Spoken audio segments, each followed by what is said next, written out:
Coming up on this edition of VCU's InDept, documentaries from students in the VCU's Robertson School of Media and Culture. We'll start off by getting to know a different kind of local comedian, one who taps into some very personal experiences to reach his audiences, sometimes challenging their comfort zone. And then we'll look back at a classic documentary examining the Commonwealth's many Civil War monuments before the latest round of controversy over their preservation. VCU InDept begins right now.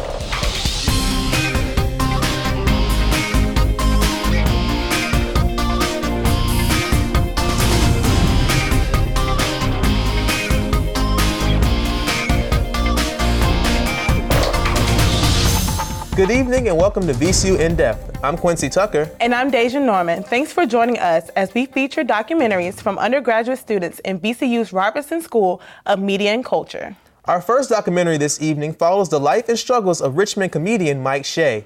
Shea has developed some unique characters over several years of performing his stand-up routines. In fact, Shea's therapeutic character stand-up routine has become a staple in the Richmond comedy scene. As we see in this documentary called Brown and Me, each character, including his main persona, Brown Frown the Clown, stems from his past drug addictions and his psychiatric disabilities. Okay, yep. All right. Right there, okay. Oh no, Mr. Brown, you okay? Yeah. Okay, well, if you could just try to be calm and take a seat here. Okay. Let's watch this movie. I think what makes the Richmond comedy scene stick out is it's kind of a small city, but the comedy scene is huge here. I'd say what really makes the Richmond comedy scene different than other cities is that we're not that big, and while we certainly have people who come and go, it's a sort of stable cast of characters. Well, the clown fell off the wagon. Don't worry, the clown drinks responsibly now, so we got right back on the wagon and finished that beer. Because the clown was taking shots of whiskey at the pumpkin patch and he fell off the hay wagon. You get someone like Mike up there and it's like there's like a magic that exists in the room. What makes Brown Frown and the other Mike Shea characters different? Are we allowed to curse? They're absolutely crazy. My name is Mike Shea. I am a performer in Richmond, Virginia. I like doing comedy shows, and I do it a little bit different because I have characters do one-man shows. No, I'm having a heart attack. I'm the one having the heart attack. Oh, I'm dying. It definitely mixes up the lineup because when you do a character, you totally change the atmosphere of a room. Why, the audience is happy to see you again too, Mrs. Lovemelon. It's got that special something where you go like, there it is.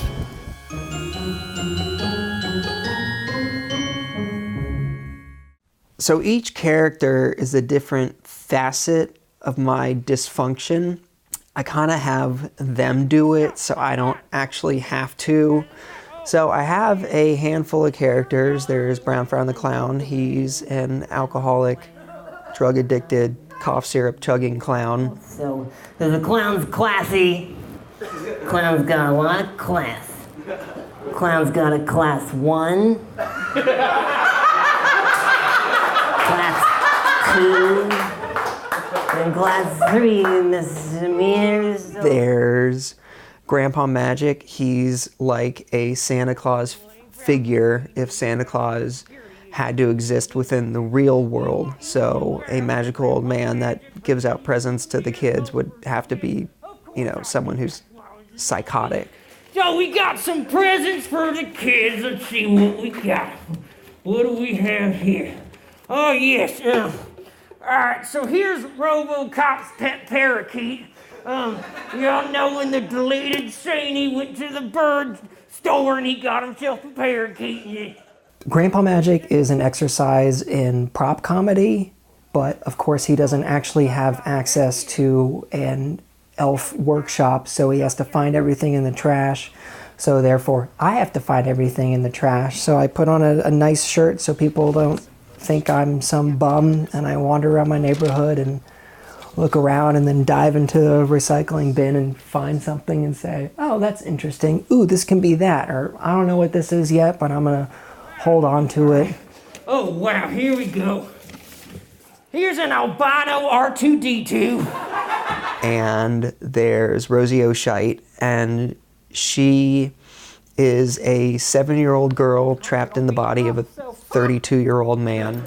Take on me, take on me, take me on me, I'll be gone in a day or two, in a day or two, in a day or two.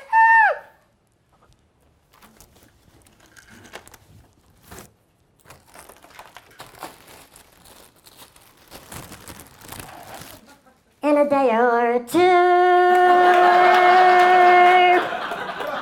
So I have bags for all the characters. You see like Brown's bag right there is like a teenager's book bag. Like all the characters' bags reflect a little bit about themselves. Like, you know, like Rose has a purse, and Grandpa Magic has a magical crazy bag that I found in the alley. All right, what else you got in here to give out to this kid? All right, here's Tony the Tiger's belly button. In order to write for each show, I find it very difficult to just sit down. I do my best thinking when I'm walking around. Whenever I like to talk to these characters out loud, so I always act like I'm on the phone. So in case, you know, someone sees me wandering by, they're like, oh, he's on the phone, and don't think, you know, here's this dude, he's talking to voices. If you don't, you have to sleep with a clown. We'll give you a better one now. Brown, I really do not think that is appropriate at all. Yeah, what you gotta do, get in life. It almost seems like from an outside entity, like the characters are somewhere else. So I feel like I take no credit for these things. Can the clown get some cough syrup? Now, Brown, we've talked about this. That's one thing we can't do here. But the clown's feeling a little hoarse. I've been doing skits for a long time. I filmed, I believe, 10 short films with Brown Frown.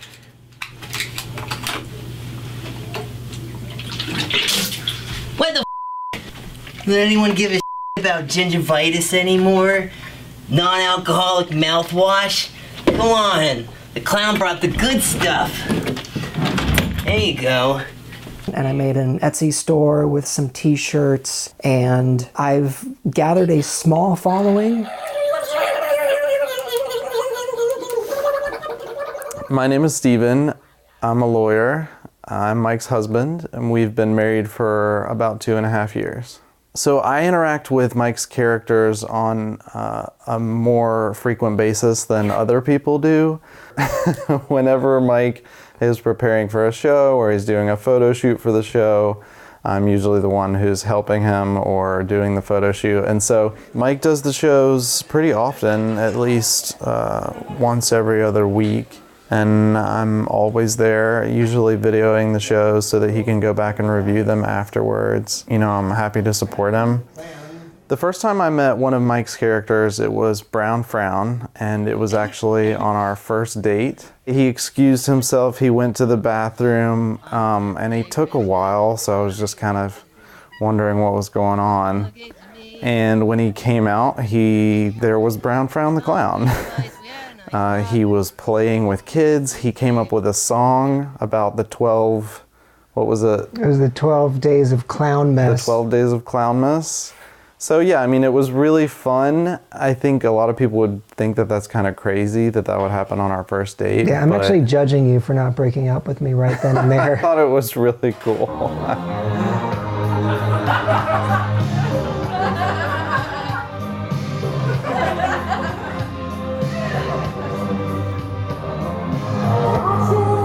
The character I can tap into the easiest is Brown Frown because I know what it's like to be a mess.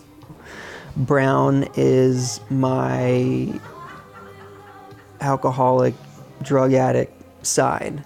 So he struggles with addiction, and that all stems from his loneliness. And I felt pretty disconnected my early life, and a way I dealt with that was escaping through drugs and alcohol. So Brown Frown is just that to the extreme. What? What? No, stop it. What do you mean? So the first time I got into drugs was just smoking marijuana. And then a friend of mine had a dad who was taking OxyContin. You know, she would take some pills from him and we would split them. And I fell in love immediately. It was this full body, warm and fuzzy feeling that I had never experienced before. And then I got into heroin. And then when it got to be like the everyday thing, it felt like I had this ball of tar that was my aura, and I had this ball and chain around my ankle, and I was just tethered to my addiction. But, you know, thankfully I had this quick moment of sanity and clarity where I got really sick of what I was doing. You know, I made a decision that I was going to completely turn my life over to 12-step meetings. So I followed that program, and I've been following that program ever since. And now I have over a year of no drugs or alcohol. In my life, well, there's been heartache and pain. Well, I don't know if I can face it again. I guess in a way he's kind of like a public service announcement, because I feel like everyone recognizes him in some way. Maybe not personally, and there certainly are people that can be like, whoa, I remember when I was like that. But everyone knows someone. You know, maybe you have a friend from college who kind of fell off the deep end, or a family member that's struggling with it. And there's this familiarity, which is such a painful thing, to either be addicted to something or be around a loved one who's addicted to something. Gotta take a little time to look around me. And so to twist it in a way where it's entertainment, I think takes some of the levity off of that, and especially for people that are in recovery. I mean, other friends of mine that I know through 12-step programs, like, they really get Brown. And I think it's this catharsis, because it's like they don't have to personally relive that, but they can say, okay, I know exactly how he's feeling. I know completely what that clown is talking about.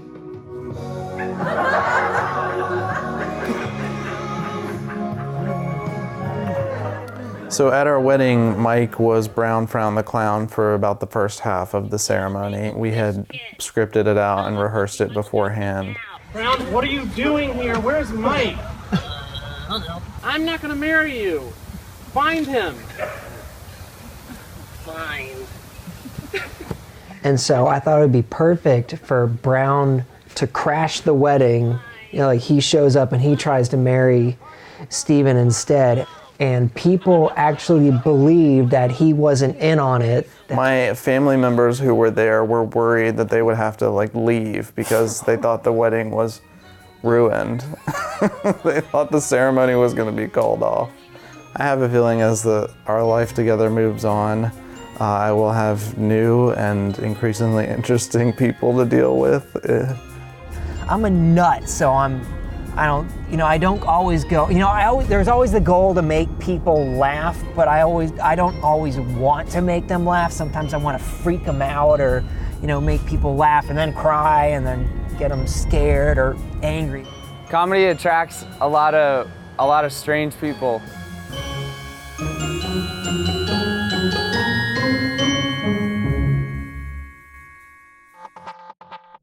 I'm Bill Oglesby, an associate professor in VCU's Robertson School of Media and Culture and the instructor for the documentary class. Joining me tonight are Noah Ferguson, Milan Spiegel, and Jacob Nicholas, who produced the Brown and Me documentary. That was an interesting one, guys. Now, tell me, Noah, what made you decide to do this particular subject?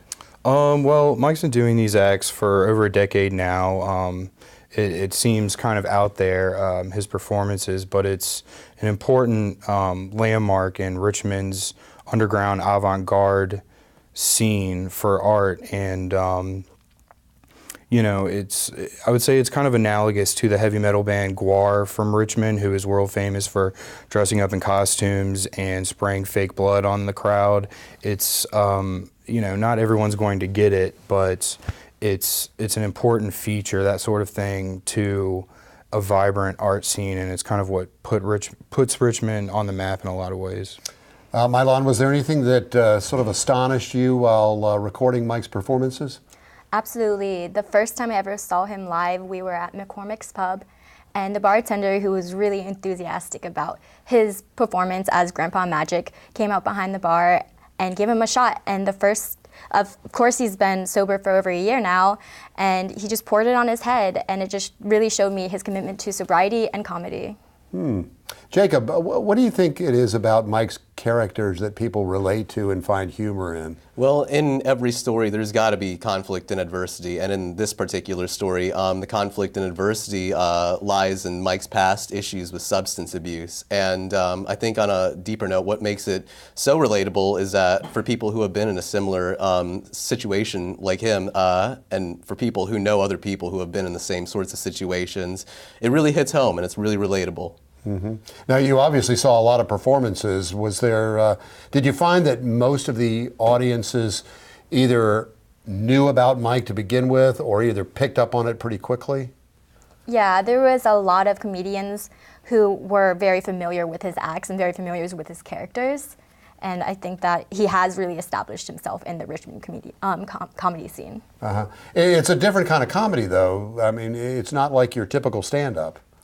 Yeah, it's not your garden variety. All I can say is that if you go, it's more of a cabaret show, perhaps, than you might expect from a stand-up comedy act. Okay, thanks, guys. I've been speaking with Robertson School students and documentary producers Noah Ferguson, Milan Spiegel, and Jacob Nicholas. Thanks, Dr. Oglesby. Prior to the controversy and even violence we've seen this year in Virginia regarding the Civil War monuments, students from VCU InDept have looked at the Commonwealth's love-hate relationship with the Civil War commemorations. Living in Richmond, it's hard to escape the Civil War history that surrounds it. There are a lot of sites throughout Virginia that are here to educate and preserve that history. In driving past history, you'll see the various ways people honor Civil War history in Virginia. As you drive throughout the city, you can't help but notice them. For anyone living in the city, you can't escape the debate that surrounds them. For many, these monuments are the only representations of Civil War history we are exposed to on a daily basis. But here in Richmond, and throughout Virginia, we are surrounded by Civil War history. It's not just these monuments. There are many sites throughout our state that honor and preserve the history of the American Civil War. And one such area is just a short drive south of Richmond.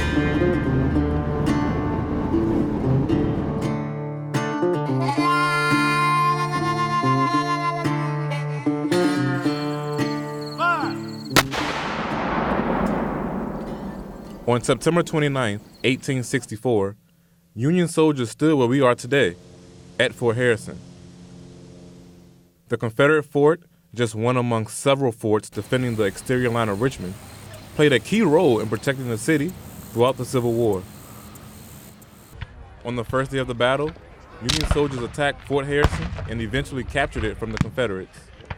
The following day, the Confederate Army launched a counterattack, but failed in their attempt to reclaim the fort.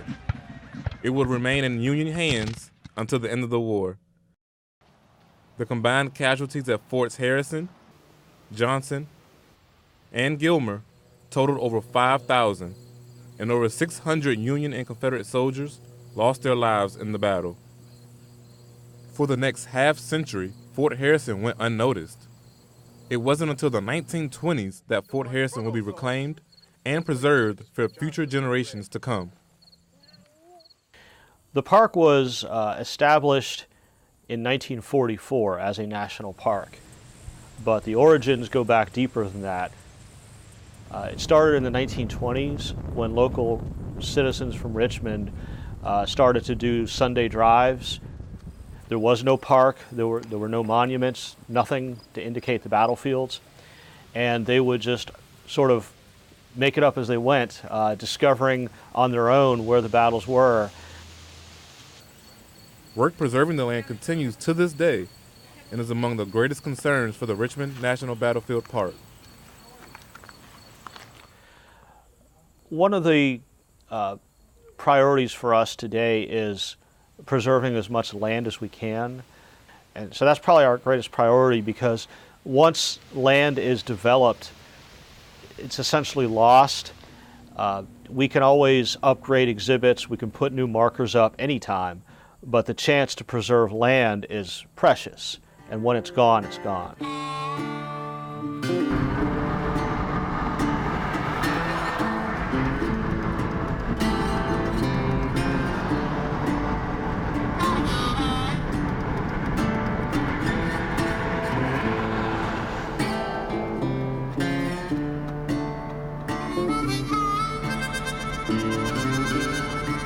Driving back into Richmond, we arrive at the Tredegar Iron Works, the main visitor center for Richmond National Battlefield Park.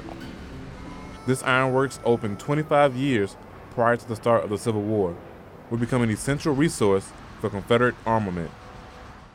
Tredegar is one of those 13 sites in the park, and is very important just as a resource because here in Richmond there was this iron foundry which became one of the largest manufacturers, contractors of Confederate cannon. They made almost over 1,000 here. And so without Tredegar, without this site, really Richmond probably would have less of an impact in the Civil War history, and of course it became the capital of the Confederate States. And this is one of the reasons why.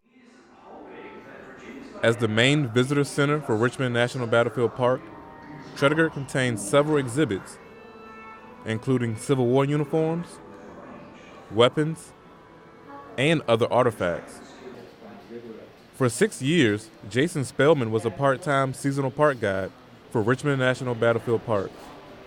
Now working as a volunteer, Spellman tried to impress upon his visitors the historical significance of this site. The biggest struggle that I would have as a park guide was trying to create something that was fairly invisible, a history that was long gone and dead, and make that very relevant. This ironworks, for instance, was 16, 18 buildings. Now we only have about 3 or 4. So you really don't get an understanding of what this place was 150 years ago. So the most challenging part was really trying to make something relevant and finding a way to do that. One of the ways Civil War history is made relevant today is by living it.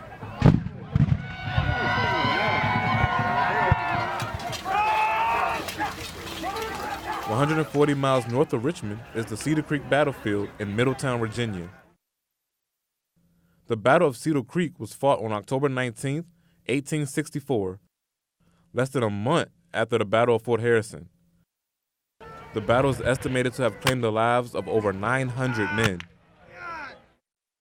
Every year, thousands of reenactors come from all over the world to participate in one of Virginia's largest Civil War battlefield reenactments. Many of the reenactors relive this battle strictly for their love of the history. Some, however, relive this battle to honor the family that came before them. I have probably followed the footsteps of every ancestor I've had, whether they were Union or Confederate. As far as my Confederate ancestors, I pride them with as much esteem as I do with my Union ancestors. Robert James Slifer has been participating in reenactments for over 30 years, and he views this hobby very seriously. The amount of training and preparation that goes into a battlefield reenactment must meet strict standards, and there are no exceptions. We take them out, we inspect everything because safety is a very big concern. When you have thousands of troops on a field, even though we're firing blank cartridges, they can hurt you, so you have to be very careful. We are very, very careful about what we do. Our weapons are completely inspected, not just once, but every time prior to going to battle. And if your weapon would fail that inspection, you are told go back to camp and stay there. You will not go to the field. But through this training and the battlefield reenactments, a bond is formed between the men, which Slifer values above all. In 33 years of this hobby, I've met a tremendous amount of great people. Some of them are going to be friends for life. Some of them have already passed away. New ones are coming in. And I take pride in those that I trained and were capable of training. If they couldn't make the grade, we tell them you can't make it. I'm sorry, you got to get out of here because this is a serious hobby. And again, that's just something that you can't replace.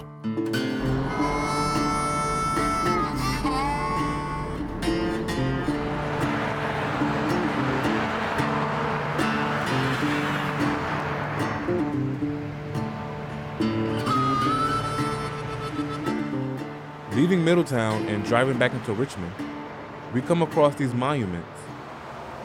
And the question is raised once again. But whether or not the statue should remain or be removed isn't the question. You know, certainly at a time when people are considering what different symbols mean and how they impact contemporary society, it raises a whole new series of questions. The question at hand is, when was the last time you visited one of these museums? One of these parks? One of these battlefields? And learned the history of the Civil War? And so whether we should take them down, I think, is not the question. I think the question is, what can we learn and how do we supplement them? When we can answer this question, all sides can come to an understanding of what took place. Until we can achieve that, we will continue to approach this conflict from two very divided sides. And we can't afford to do that once again.